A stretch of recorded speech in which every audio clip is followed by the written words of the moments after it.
All right, hello everybody. This is Kurt with Woodwind and Brasswind.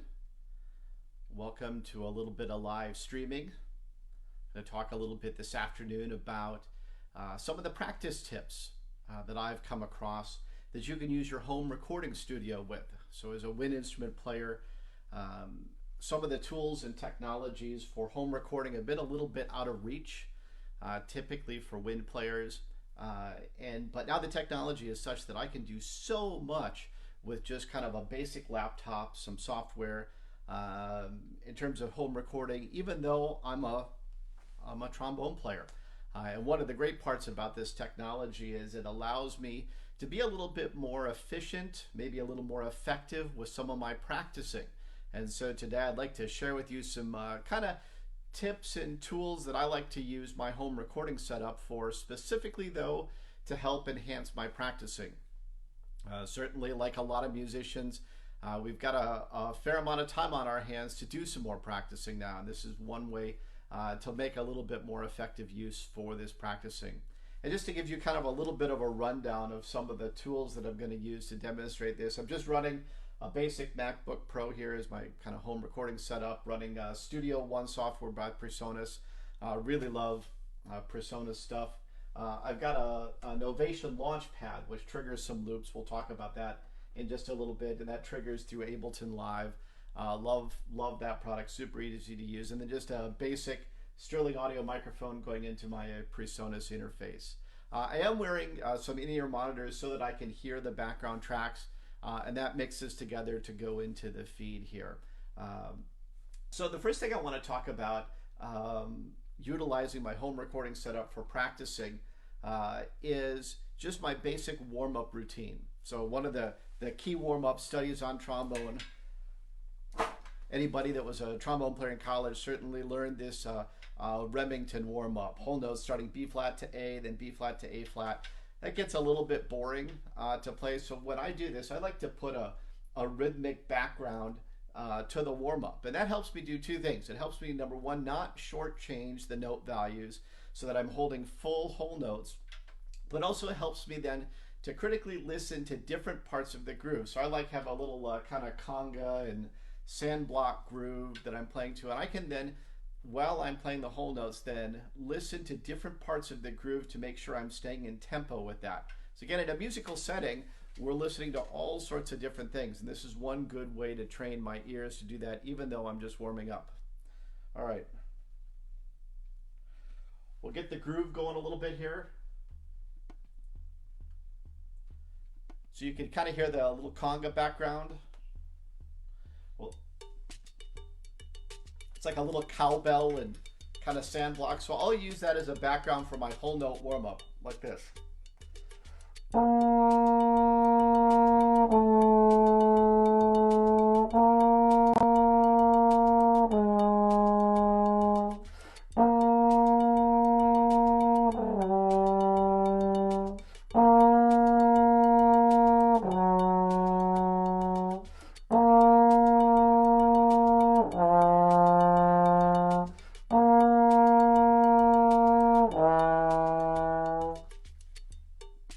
Yeah, I think you can get the hang of that. One of the things, I'll alternate then listening between the little low conga pattern and then listening to the sand block pattern. So again, my kind of brain is focusing on the whole notes. My chops are focusing on the whole notes, but I want to also be critically listening for the different parts, so that in a live situation, again, I'm used to listening to multiple different things as I'm going through. One of the next pieces I can do with my home recording, and by the way, you can do a lot of this even if you just have something as simple as, say, GarageBand. A fair amount of this is accessible even through basic software like GarageBand, but some things it takes a little bit more horsepower to do, and something a little more elaborate will work out well too. So I like to put together a whole track for my warm-up sequence.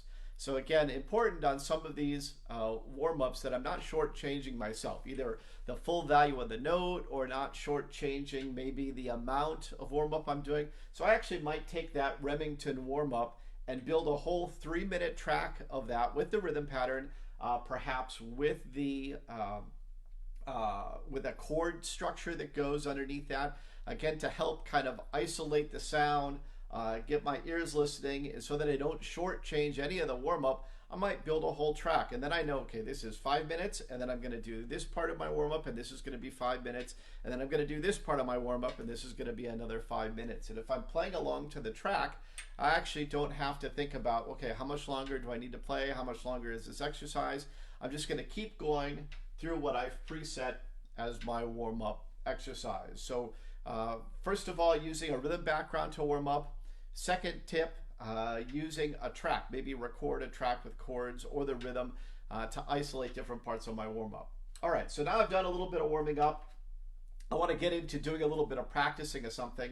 And I love to use my home studio setup to record duets with myself.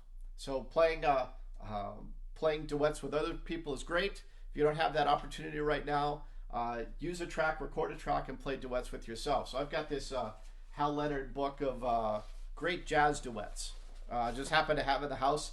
Had I been a little more organized, I would have ordered a little bit more music in preparation for that. I may have to do that yet. But this has got kind of a really cool little duet of the classic Antonio Carlos Jobim tune Wave. And it's kind of challenging because Wave has a kind of a really interesting lick, that da da da da da da da da, which doesn't sit very well on the trombone. So this has been kind of a great way for me to practice that part. So I'm going to play a little bit of Wave. So I've got my kind of basic drum pattern. I've recorded the second trombone part already. And now I'll play along with it with the first trombone part. And then I can switch, record the first trombone part, play the second part. This will give me kind of something to listen to, and will also lead into one of my next little tips. So I'm just going to play a little bit this week, see if we can get a nice sound here.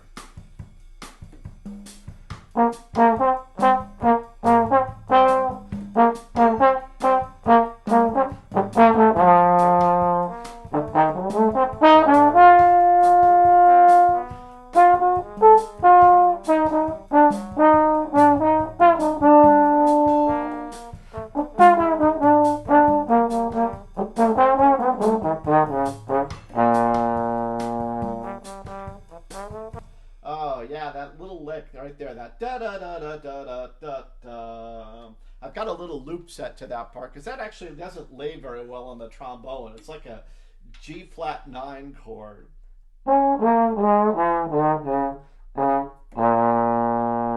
Every instrument has a couple of those little unique peculiarities where just for whatever reason the note doesn't land real right, and at the very end of the riff it's got a D flat, which on trombone is 5th position, and just is a tough note to play, tough to get to sound good, tough to get in tune. So I actually recorded myself earlier, and I made a little bit of a loop here just in that section so that I could hear it kind of over and over again and focus on what part of that riff I'm not playing very well, so that I can go back and isolate it.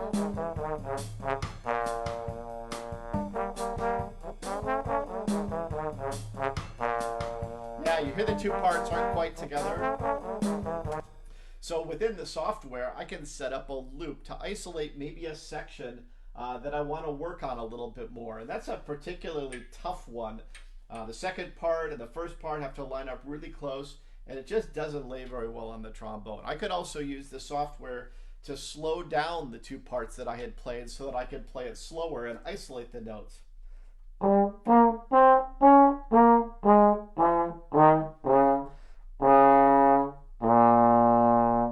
Yeah, important that I can really hear each note clearly and focus on the part of that run that I'm not playing very well. And getting that low D flat is one of the parts of this that I really struggled with when recording this. And so the software will actually help me slow it down, isolate a particular part that I'm not playing very well, and give me that real-time feedback.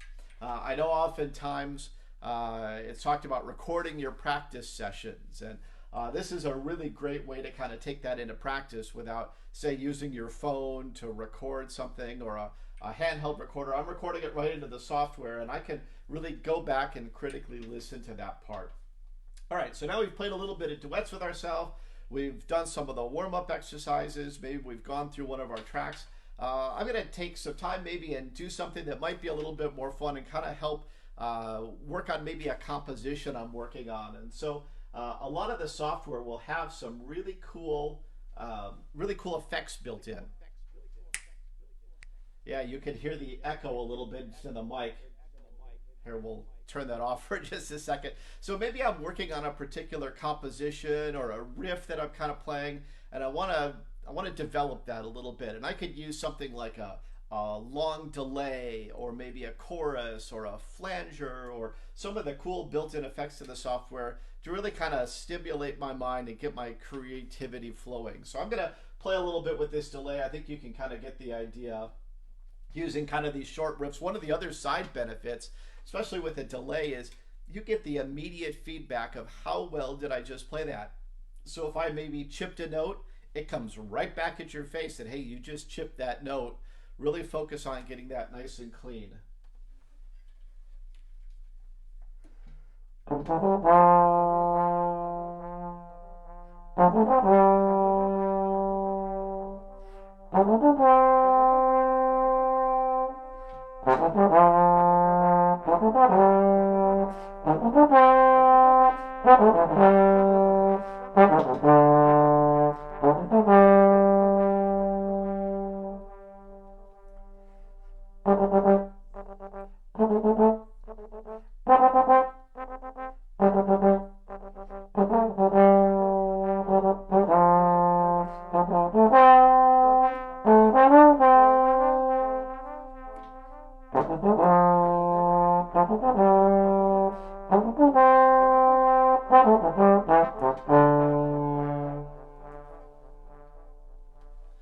And it's actually a lot of fun to kind of jam with and get some kind of clever ideas going. And again, you hear the immediate feedback of what I just played. So if I chip one of those notes or happen to kind of be a little bit out of tune with one of my positions, it comes right back at me and I know exactly what I did wrong. All right, so we got a little bit of creativity going there.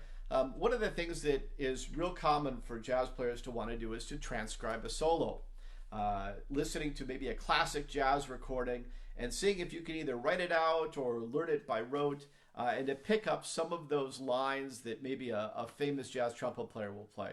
One of the classic jazz solos is from Miles Davis' Kinda Blue. It's on So What is the tune.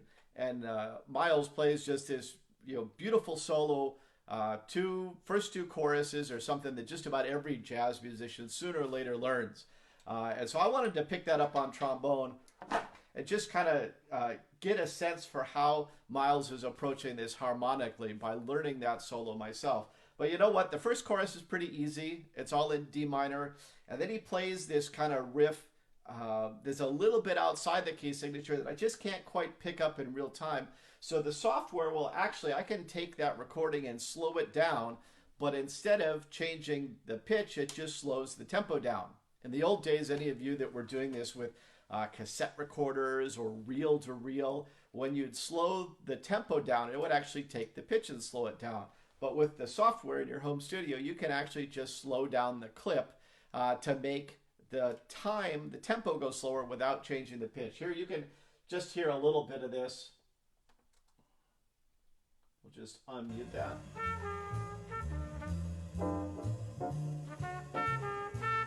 Yeah, it's a classic Miles solo. Everybody knows this solo, but you know what? It goes by just a little quick for me when it gets to the second section, so I'm going to slow this down just a little bit, and you'll hear it's in the same key signature, just the tempo is slowed down. So, okay, I can hear that. Okay.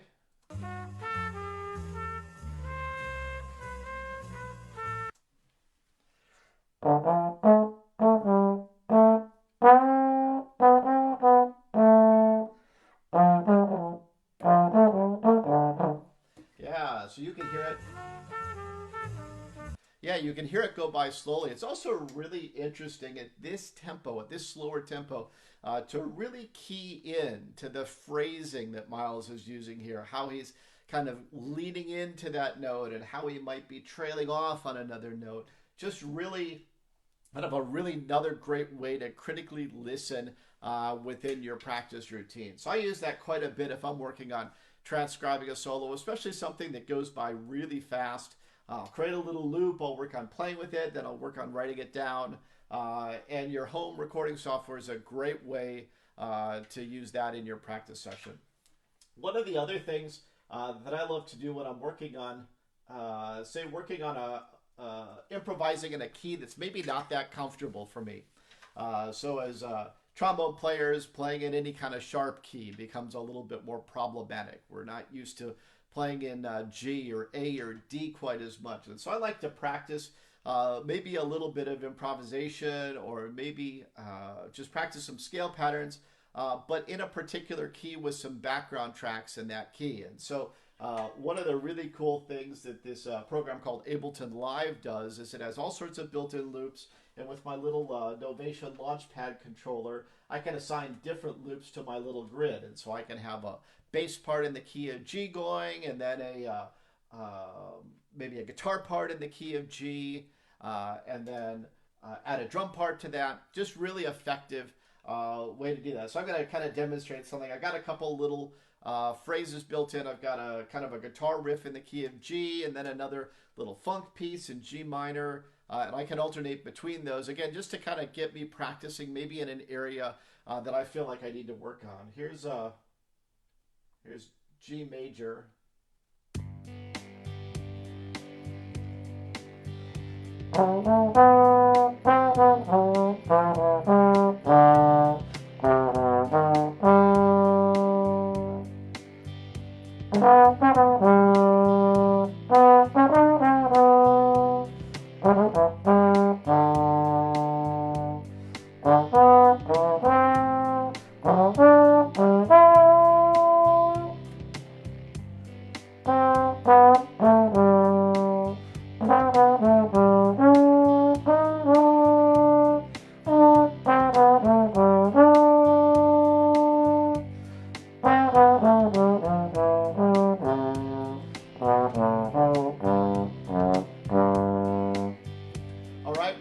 G major, I'll move to G minor. Again, I can make the groove change a little bit.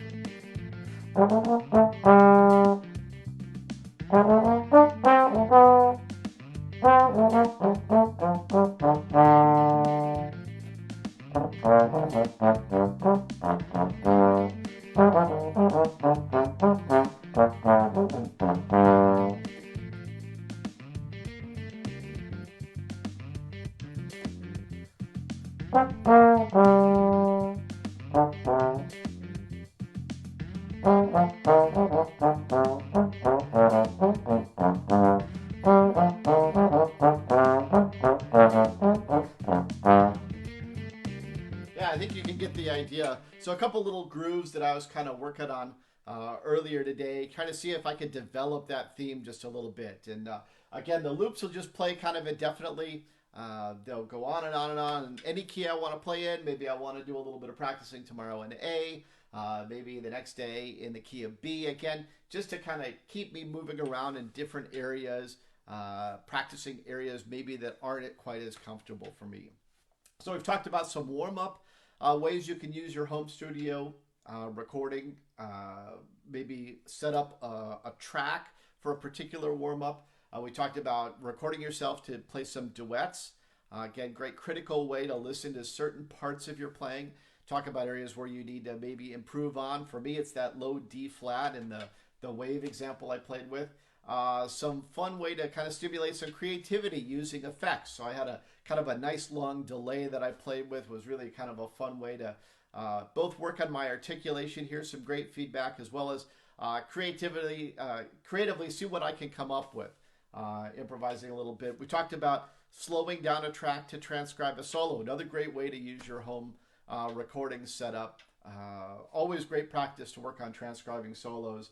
And then using my Launchpad, I practice in a couple of different keys. So there's one more thing, kind of unrelated to trombone playing, that I love to use my home recording for. So even though I'm primarily a trombone player, I love to kind of learn to pick up different instruments. And using my home recording setup is also a really safe way for me then to learn something else. So I got my trusty Yamaha bass guitar in the back here. And on that wave example, that's kind of a fun tune to play. A little tricky for me. If I went out to a jam session or something, I would be scared to death to try to play bass in a jam session, or go over to a friend's house and play bass because I'm just not quite there yet with the bass. But this is a really safe environment for me to learn maybe a second instrument or a third instrument. Or if you don't have any keyboard chops, a great way to kind of practice getting some chords underneath your hands. Or maybe it's a great way to pick up a fretted instrument. If you're a horn player, learning how to play guitar or bass is a great way to kind of use your home recording setup. Learn that secondary instrument as a way to both broaden your horizons, broaden your musical experience, and ultimately make you a more valuable musician when you're out there playing. So those are just a few ideas of how you can use your home recording to enhance and stimulate your practicing. Certainly now we've got a lot of time to spend practicing, at least for the moment. And certainly this situation has affected a lot of musicians. A lot of people out there making great music online. People doing Facebook streams, concerts on Twitter, Instagram. Check out some of this great music that people are playing. And if you get a chance, make a donation to one of these artists. These are folks that have contributed their life's mission to making music for people and are suddenly kind of put on the sidelines. So excited to see what people are doing, but also find a way to help support musicians out there that are experiencing challenges, but yet still contributing their time to the arts, whether it's live concerts, live teachings. Download an album, buy some merchandise, check out the live streams, and if you get a chance to make a donation and can afford it, please do. Every little bit goes a long way to supporting the artists that are struggling right now. Thanks again for taking a listen, and stay safe, everybody.